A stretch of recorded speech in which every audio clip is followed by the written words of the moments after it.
Hi, welcome to week 7. Today we're going to be talking about some eco-friendly options for fertilizers as well as pest control in your yards. And we're also going to be talking about grass cycling. So I wanted to start by talking about grass cycling. If you haven't heard what this is when you mow your lawn and actually leave your grass clippings on your lawn. Grass cycling is beneficial in many ways. So first of all, it's beneficial to your lawn because this is actually the natural cycling of grass in nature. So by just letting the grass sit on your lawn, it decomposes and adds moisture and nutrients to your soil. It's also beneficial to you because it means less work for you. You don't have to rake up the grass clippings after you're done mowing your lawn. It also means saving money for you because you would be spending less money on fertilizers as well as watering your lawn. By leaving your grass clippings on your lawn, you're allowing for more space in your green cart, which means that it's not having to be picked up as often by the city. So to introduce this practice into your sustainable yard, you'll want to mow your lawn when your lawn is dry, and you'll also want to mow your lawn frequently because mowing your lawn frequently will allow for shorter grass cuttings, which will allow these cuttings to decompose faster on your lawn.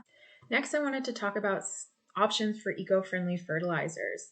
But before I get to those tips, I wanted to address why fertilizers are hazardous to our environment. So the main concern with fertilizers is the main ingredients or primary ingredients that are in many industrial fertilizers. And these ingredients are nitrogen, phosphorus, and potassium. So although these ingredients are very beneficial to plant growth, they're not as beneficial to our environment.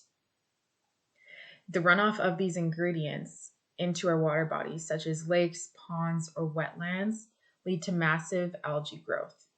And so with increased algae growth within these water bodies, we see a decreased sunlight access for water plants, but we also see decreased oxygen levels within these water bodies, which is not a good outcome for the fish. Options that you can opt for rather than the traditional commercial fertilizer is actually kelp-based fertilizers. So these fertilizers have both potassium and nitrogen, and they help with soil development over time.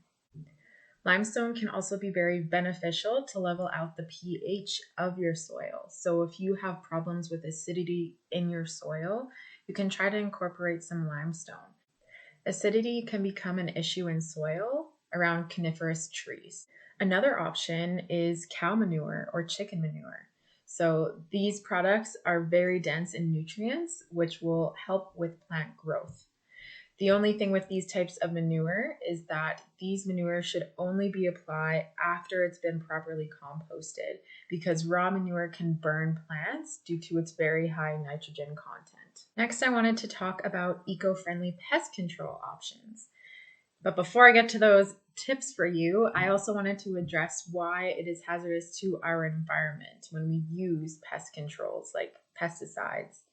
So pesticide use can have adverse side effects to our environment through contamination of groundwater or soil, which can travel through food webs and many other ways. So rather than focusing on killing or damaging pests, you can actively choose to pursue repellents.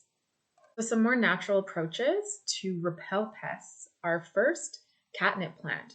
So this plant has a compound that is a very effective repellent for insects, and studies show that it's actually more effective than DEET without the harmful consequences.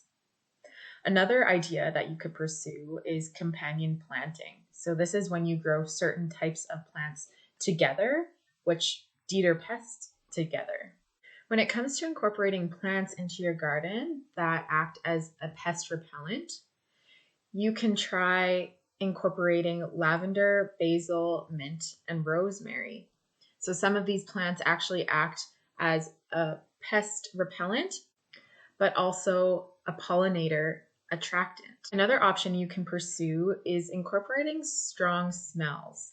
So you could use essential oils that are citrus, bay leaf, or peppermint based, but the effectiveness of these odors will be dependent on the type of insect.